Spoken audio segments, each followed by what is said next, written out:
So this the next case is Yeah, let's go ahead. a patient who has end-stage renal disease, who Yeah. had a stent previously in the Prox LED, but they spared the ostium, and she had a stent in the mid-circ. Actually, you can see two layers because of the density, but they also did not work on the ostial circ. So basically, the ostia of both major vessels were left alone. And she has end-stage renal disease. Yeah. And she came back in with unstable angina. And the films were shown to the surgeon, and because she was a renal failure patient, as you know, surgical risks of bleeding are so high that the surgeons are sometimes very reluctant to take them to the operating room. But this woman was only 55, and you know, if she, and she was also diabetic on hemodialysis. But for her, the best long-term outcome was still CABBAGE, you know. And you know, I was really surprised that surgeons made her ineligible for surgery. Well, these are kind of cases where it was turned down. Yeah, her right coronary artery is calcified or free of obstructive disease. You can also, one of the reasons they also turned it down was even you can see some aortic calcification here, but I don't show this to you. But her aorta was also calcified and somewhat porcelain, and except for a mammary graft, the surgeons did not feel that they could offer her venous bypass. Okay. So there are many occasions that we stent the LAD to left main, and then I mean we leave the circ, the ostium of the circ alone. Tell me, what is your practice in terms of kissing balloon inflation when we involve the left main LAD stent in order to open the struts in the ostium of the circ? I mean, there are data that they don't, I mean, heavily support this strategy. But what is your how do you approach this in your practice? Supposing this, so in this particular, for example, in this particular case, you can see this filling defect was probably calcified nodule in this LED. So actually, this becomes a complex lesion because both branches are involved. Okay, so that's why a two-stent strategy is to cover. Now, supposing there's no disease in circumflex and there's no disease in and the ostium circumflex, and you were treating the LAD, it was really the ostium, and you brought it all the way back to the left main. My thinking is if the circ is free of disease, leave it alone, okay? But you have to wire the circ. No. And a distal left main, you have to wire the circ. It's such a major vessel. Now, some operators say, well, we're not sure if they can recross into the circ at a later date. In that case, you know, if you decide to do, you've got to do a part in the left main, you bring a stent from the LAD back to the left main. So some operators say do a pot, side branch inflation with small balloon just protruding through the struts, and then do pot alone. But if you did kissing balloon inflation, restenosis rates are going to be very high. So that's the strategy I take. And obviously, so your strategy here was to treat this with stenting the ostium of the. Yeah, it has to be two-stent technique because in the LED, for example, you can see, even though the stent there's an instant restenosis significant, and over here in the proximal LED, at the small diagonal branch, and the ostium, which may be calcified nodule. Okay, so what we did was 2 wires, balloon dilated, and then lesion was soft. Then we positioned the stent in the ostial circ with protrusion left main. We put a ostial stent in. I think it was a 3-5 stent, and then we took a larger balloon. No, I think I took it at that time. Again, I didn't do proximal stent optimizations, but 6 or 7 years ago. But I took a 3-5 balloon, non-compliant actually in this case, after the wire and balloons pulled out of the side branch, and to crush it. You can clearly see, the outline of the circumflex with the stents and all. So those are good track markers for you. Okay. And then after that, this is really to show you proximal rewiring, that because we had those markers from the previous stents and all that, and the calcification, you could see that the wire has crossed the proximal strut, okay, and moved distally. Okay, do you see that? It's crossed the proximal strut and then moved distally. Yeah. So that's the proximal strut crossing. That's what's closer to the carina, that'd be distal, but in this was cross proximal. Okay. And then with the balloon, definitely proximal. We take a balloon and to do side branch dilatation of the ostial circ, and then to high pressure like 16 or 18, and then you do high pressure in the LAD after you, and then you do a first kissing balloon inflation, probably to 12 or so, and then deflate. Okay.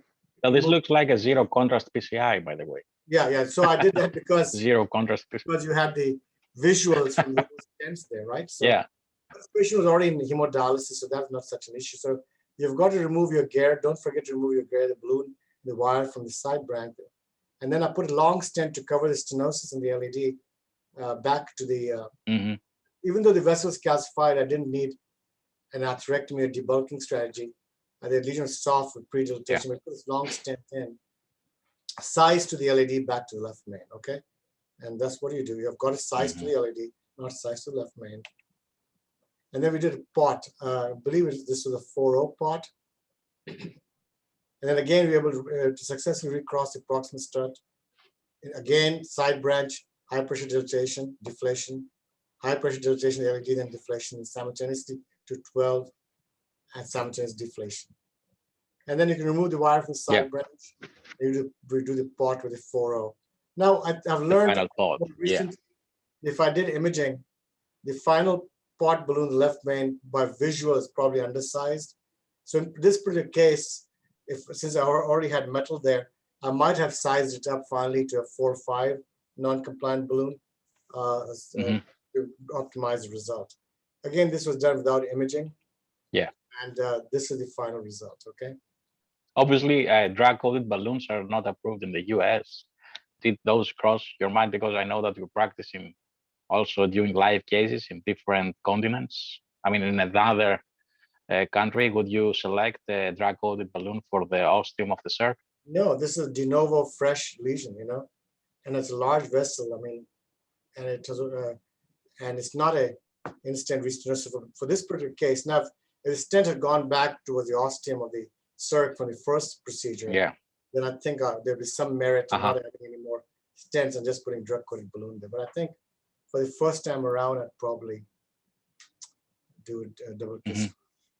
Well, now here we have an overview of the DK crash data. Of course, the DK3 and the DK5 were the trials that focused in the left mains. And of course, we have the DK crash 5 data, the 3-year follow-up that they show very good clinical outcomes. If you can go ahead in the slides. The DK crash 8 is an ongoing randomized trial from Nanjing First Hospital that compares IVUS guided versus angio-guided double kissing crash in patients with complex through coronary bifurcation lesions. So this is an ongoing trial, and we're going to have the results probably in one of the next TCT meetings. I think later on we have some DK crash data that they show the results, the very good clinical outcomes of the DK crash 5 trial. Especially those results are significantly better, as you can see in the right bar graph, in the complex lesions as opposed to the simple lesions. So the DK crash 5 is superior to any stenting technique. Especially, of course, here it was compared with the one stent strategy with the provisional one stent crossover, but this is significantly better clinical outcome when we're talking about complex lesions. And recently we have in the next slide the follow-up, the 3-year follow-up of the DK crash 5 trial, that of course those results were sustained, and those patients they had better outcomes, not only in the target lesion failure rates of the 3 years, but also in the stent thrombosis and the other individual components of the trial. It's important to point out though, that 2 recent large meta-analysis, one by Gogas, showed that of all the stenting strategies for complex lesion, double kiss crush is superior to anything else from all outcomes: MACE, stent thrombosis, target lesion failure, and even death. So death was really very small in numbers, but clearly data has shown over and over again that this technique used to be very important in 2 stent strategies, particularly in the left main. Dr. Rab, you are also an instrumental member of the European Bifurcation Club. And as far as I know, there's still resistance from the European colleagues to leverage the benefits of double kissing cross. What are your thoughts on that? Well, yeah, I think the European approach has always been different. They have always focused on one stent strategy to reduce MACE events, but as things have evolved in meta-analysis, clearly very complicated lesions require two stents, and even the ESC guidelines support that, So I think this contention may be over once EBC main comes along.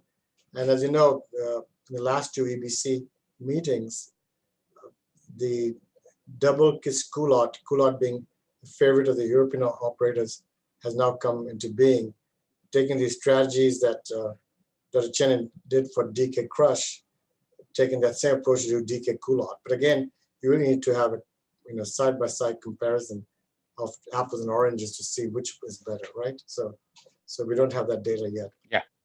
In terms of death is really very low in comparison. But again, myocardial infarction, generally related to stent thrombosis, and this is really the driver between the big difference and also the ELR rates. Okay, the stent thrombosis rates I just alluded to, much lower with DK crush versus provisional at 3 years, and then the guidelines have just indicated that this is a class 2B indication. And I was very surprised that this came out from our European colleagues, but clearly they felt this was a technique that is preferred for very complicated lesions. We don't have an American US classification yet for, I think, the whole issue of the left main and revascularization strategies are being driven in the US by the data and contention over the Excel trial. So people really haven't come out in terms of real guidelines in the United States, but clearly our European colleagues have put this 2B indication in. Do you have any thoughts about the definition 2 and its applicability to the cases I just showed? I think that additional to the technique that you're using, the operator's experience is very important. And those trials have come from centers that the operators, they have very large volumes in complex disease, but also in imaging guided PCI in complex and in left main and left main bifurcation. So the results, they look pretty good. I think this experience from East Asia is difficult to replicate it either in Europe or the United States because the volumes are not that high. But I think we have good lessons. Seeing that experience, training, imaging guidance, all those are critical components that lead to optimal clinical outcomes. I think in worldwide acceptance, I think most people have accepted the DK crush technique, but it's really for people who do a lot of those. You just cannot do 50 cases inside of your DK crush. But you really need to think about steps as you go through.